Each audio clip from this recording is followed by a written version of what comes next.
بەڵێ سەبارەت بە کامێرەکانی خاڵبخاڵ لە سنووری هاتوچۆی ئیدارەی گەرمیان کۆمپانیای ناوبرا و گرێبەستێکی ئەنجام داوە لەگەڵ وزارەتی ناوخۆوە. ئەم کامێرانە ئەبێ لە کۆتایی مانگی 3 ئەمساڵ 2026 ئەم کامێرانە تەواو بێ و بکەوێتە خزمەتی هاوڵاتیانەوە.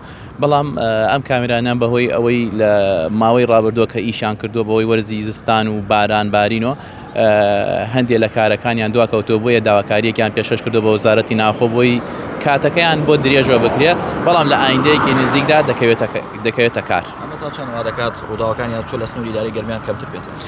بەڵێ ئەم کامێرانە ئەوەی لە پێشووترە لە چەندین جێگادایان ناوبوون لە سلێمانی، لە پارێزگای هەولێر، لە پارێزگای دوهۆک ئاماری ساڵ لە دوای ساڵیان وەرگرتووە. دوای ئەوەی ئەم کامێرانە دانراوە ئەتوانم بڵێم لە 180 ئەو جادەیە کە کامیرەی خاڵبخاڵیان لەسەری داناوە لە 180 ڕووداوەکانی هاتوچۆ کەمی کردووە. بۆیە ئێمەش بە باش مازانی کە ئەم ڕێگایە قوربانی زۆری لێکەوتەوە لە ساڵانی ڕابردوو، ڕووداوی هاتوچۆ ساڵ لە دوای ساڵ لە زیادبووندا بوو.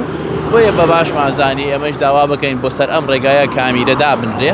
بۆیە حکوومەتی هەرێمیش بە داواکارێکە ڕازی بوو. بۆیە ئێستاکە ئەو کامیرەکان چۆتە بواری جێبەجێکردنەوە لە ئایندێکی نزیکدا دەکەوێتە کاری ئینشاءالله.